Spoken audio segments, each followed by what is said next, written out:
सिराज को ना चुभ गई थी एक बात, उनको चुभ गई ये बात कि आरसीबी से वो ड्रॉप हुए। आरसीबी से क्यों ड्रॉप हुए थे वो? क्योंकि कहा नहीं यार ये तो बड़ी पिटाई होती है, बड़ी पिटाई होती है, इतने साल से आरसीबी के लिए खेल रहे हैं, आरसीबी टाइटल नहीं जीता है, बड़ी पिटाई होती है। और इंडियन टीम भी बनती थी। इंडियन टीम से आप देखिए चैंपियंस ट्रॉफी का वो हिस्सा नहीं थे, चैंपियंस ट्रॉफी से वो ड्रॉप हो गए थे।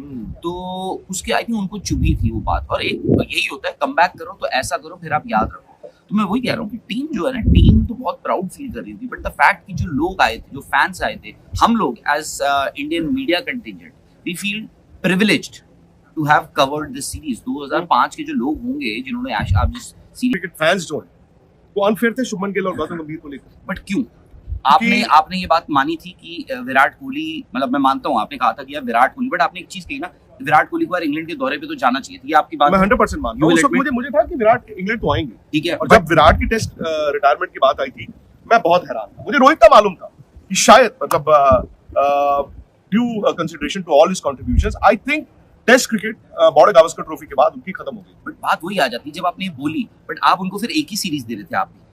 आपने बोला इंग्लैंड जाएंगे, आपको पता उसके बाद का मुझे नहीं पता। नहीं, मैंने ये कहा था कि वो इंग्लैंड जाएंगे, मैंने ये नहीं कहा था कि selectors will decide. Fair enough. मैंने कहा था हो सकता है विराट भी अपने एक डिसीजन ले, बिकॉज जो मर्जी है देखो, अब ये इस रिटायरमेंट को आप किसी भी तरह से ले सकते हैं। आइडियली आप चाहते हो कि आप एक ऑस्ट्रेलिया का दौरा और कर लो, आइडियली आप चाहते हो कि इंग्लैंड का एक और दौरा आप कर लो। तो मुझे लगा था कि विराट इंग्लैंड आएंगे, बेसिस दैट वो डिसाइड करेंगे कि यार क्या वाकई में अब मैं टेस्ट क्रिकेट में मुझे सक्सेस मिल रही है, नहीं मिल रही है। मैं आपको एक छोटा सा वाक्य बताता हूँ, और आपने कई बार मेरे से कहानी तो सुनते हैं तो वो रिपीट भी बड़ी होती है। मैंने आपको बताया था 2011 इंग्लैंड सीरीज, जब ओवल टेस्ट मैच इंडिया हारा था, उसके बाद वनडे मैचेस थे, 4-0 हारा था इंडिया 2011, और सौरव गांगुली और मैं आज तक का शो कर रहे थे। राहुल, यूल बी सरप्राइज्ड कि मैं और सौरव गांगुली वहां बैठे, ये आपके सामने है ना, हम वहां पे बैठे। तो उस वक्त भी ये था काला अंधेरा, मतलब क्या होगा क्या नहीं होगा। मैंने कहा दादा क्या होगा इंडियन क्रिकेट का, क्योंकि लग रहा था कि लक्ष्मण, द्रविड़, इवन वीरेंद्र सहवाग का वो सीरीज जो गई थी, they were on the last legs. तो अब कुदरती क्या हुआ, हमारे पीछे ना एक छोटी सी कमोशन होती है, इस तरफ यहाँ पे कमोशन होती है, 2-3 लोगों की आवाज आती है, रोहित शर्मा साइकिल चला रहे थे और वो साइकिल से गिर गए।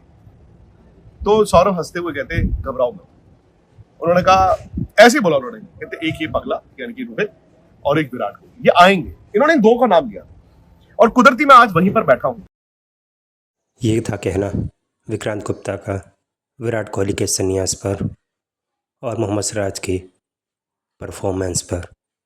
जिस तरह से मोहम्मद सिराज ने भारत को 5वें टेस्ट मैच में जीत दिलाई, वो यकीनन काबिल तारीफ़ है।